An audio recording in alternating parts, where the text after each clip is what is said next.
उसको। विनीत सिंह जी, मैं तुहिन जी आ रहा हूं आपके पास, मैं तुहिन जी आ रहा हूं, एक मिनट। विनीत सिंह जी, एक ऐसी पार्टी जिसका एक एमएलए नहीं है, एक एमपी नहीं है, आज तक कोई इलेक्शन नहीं लड़ा, उसके पास 20 एमपी हो गए। ये क्या चल रहा है भाई भारत में? विनीत जी, जिस तरह से संख्या बढ़ रही है या बढ़ाना चाहते हैं, तो ईशान त्यागी भी कह रहे हैं, बादशाह आलम भी कह रहे हैं, विवेक जी भी कह रहे हैं कि ये तरीका डेमोक्रेटिक नहीं है। क्यों डेमोक्रेटिक नहीं है विनीत जी? अंजित जी सीरियसली अंजित जी डेमोक्रेटिक नहीं। सुनिए, अब मेरा नंबर है, प्लीज मुझे बोलने दीजिए। उस पार्टी के प्रतिनिधि बोल रहे हैं जिनका कि पूरा जीवन ही तोड़फोड़ पे चला है। याद कीजिए इंदिरा गांधी का जनता पार्टी को किसने तोड़ा था? क्या हम लोग भूल जाते हैं 1993 में झारखंड मुक्त? अरे सुनिए तो, अपनी बात सुनिए, आप प्लीज शांत रहिए, मुझे 30 second, this is my turn, let me finish up. Sir आप अजीब हैं, आप सर आप अपने समय बोलते क्यों नहीं है? विवेक जी बोलने दीजिए। रंजीत भाई ये कैसे होगा? ये सुन लीजिए, फिर आप बोल लीजिएगा। 30 सेकंड तो बोलने दीजिए हमको। हाँ विनीत सिंह बोलिए, विनीत जी बोलिए। आप शांत रहिए।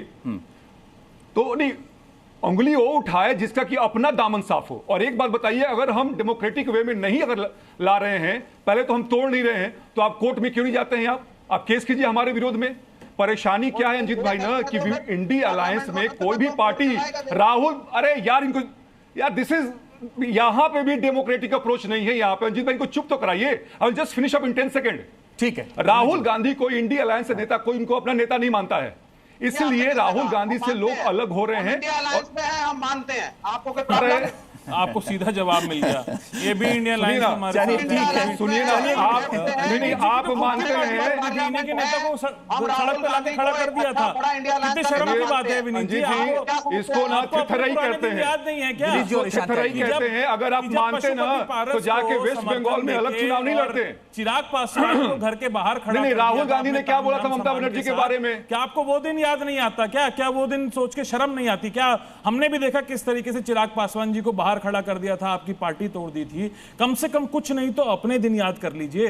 ठीक है, चिराग पासवान जी मोदी जी की गोद में जाके बैठ गए हैं, उसमें आप आपका हृदय परिवर्तन हो गया होगा।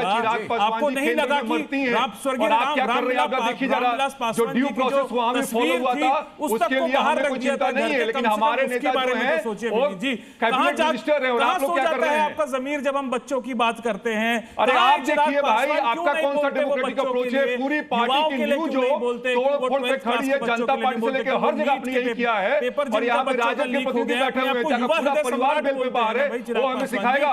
अगर आपको इतनी परेशानी है तो जाइए ना, जाके कोर्ट में केस कीजिए। अब हमारे बारे में चिंता मत कीजिए, हमारे 5 सांसद तो बिल्कुल इंडिया के साथ इंटैक्ट है और हमारे नेता केंद्र में मंत्री हैं। आप अपना सोचिए। क्यों चुप है चिराग पासवान जी?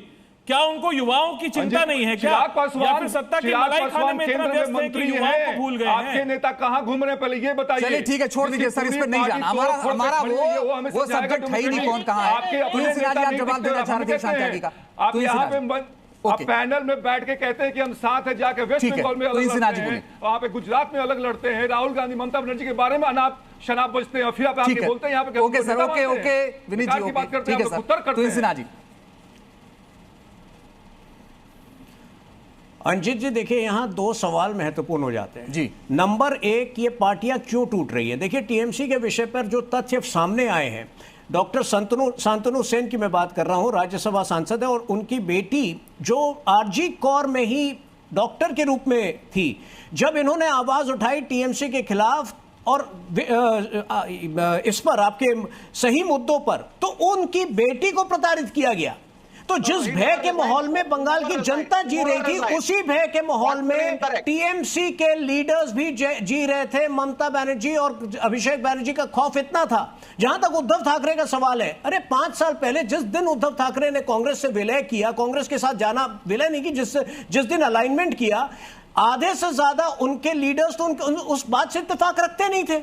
उस दिन उन्होंने बाला साहब ठाकरे के विचारों को त्यागा और तब से ये लोग जो है बाहर निकलने के फिराक में थे। उद्धव जी के पास मौका था, कई मौके थे उद्धव जी के पास कि वापस वो बाला साहब ठाकरे के विचारों को अपनाए, लेकिन हर बार उद्धव जी ने उस बात को ठुकराया, उस मौके को ठुकराया। तो इसके लिए हमें दोषी देना, हमें दोष देना उचित नहीं होगा। मेरे ख्याल से इन पार्टियों को भी मंथन करना चाहिए। दूसरा इंपॉर्टेंट बात, क्या एंटी डिफेक्शन लॉ के तहत जो रूल्स हैं उनका